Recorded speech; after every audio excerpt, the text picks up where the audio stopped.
چې د دین اسلام خدمت الحمدلله د علماو په ذریعه سره کم روان دی، جهاد، تصوف، سیاست، درس تدریس، دعوت و تبلیغ. نو پدې کې زمونږ د دې عوام ورونو د علماو سره شانه بشانه مرسته ده، تعاونونه دي او حصه ده. دلته د سیند سره دلته مونږه دا مدرسه را شروع کړې وه، د ایخ نه بیخه پورې چې څومره زما محترمو ډي پي سي ډانچه هغه مونږ ورسوله که نه، د الله پاک په فضل سره او ستاسو د عوامو په مرستو په تعاونونو سره او څومره د دین خدمت کیږي، تاسو ټول وایي الحمدلله دا ستاسو په تعاونونو په چندو سره کیږي. د دنیا ګوټ ګوټ ته نن د الله د دین پیغام ورسېدو، د الله په ذات مې د قسم وي دا ستا 10 او 100 او 1000 روپۍ دي چې الحمدلله د دین اسلام خدمت د دنیا ګوټ ګوټ ته الله پاک ورسول. نو زما محترمو کوشش وکړو چې موږ او تاسو به د خپل علماو نه په شا کیږو نه، د مرګ اخري سلګۍ پورې به انشاءالله د خپل علماو په لاس کې زموږ او تاسو لاس کو به که نه. 100 کاله بعد به موږ او تاسو چرته 100 کاله بعد دا د دنیا زندگی ده او دی ارزي زندگی د پاره موږ او تاسو اخرت د پاره تیارې نه کوو. نو دا اوس موږ لینټر اچو.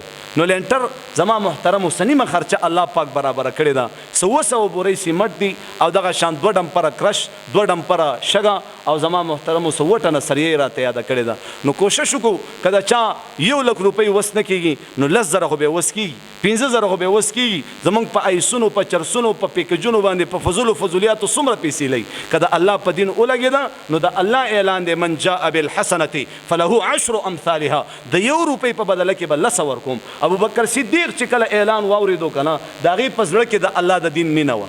موږ خو د دروغو دعوېداري په الله مین یو د الله په رسول. اوس زه په مدرسه کې تیار شیم، ما څومره ښې خبرې وکړي ومې کې که ومې نه کړي.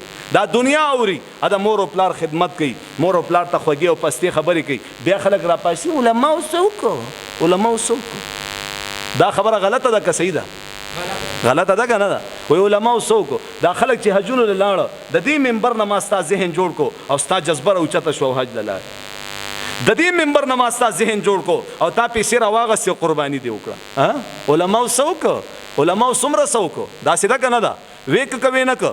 نو درخواست کو همدغه مدرسو کې دغه علما تیاریږي. نو په دې کې کم ملګري چې کم دی 50 بورې سیمټ، 100 بورې سیمټ، دغه شان 1 من سریه چې کم دی 9,500 روپۍ جوړیږي. دا به قیامت تر ورځې پورې دا لینټر په دې مدرسه پروتي او چې چا یو لیټ په یو جومات په مدرسه کې ولګولو تر کومه پورې دا لیټ او دا پکې دا په دې جومات کې دا ټیل وغیره لګېدلی وي، د دې انسان په عملنامه کې نیکۍ لیکلی کېږي. نو د مور پلار دپاره چا مور پلار وفات شوي ایصال ثواب په نیت باندې په دې مدرسه کې حصه واخلو. د خپل ځان دپاره چې یاره مرګ ژوند هېڅ پته نه لګي، وروسته راپسې به یا څوک دعا کوي یا نه، یو سپاره به څوک راپسې تلاوت کوي یا نه. نو دا ایصال ثواب یو بهترینه موقع ده. حصه به پکې اخلو انشاءالله.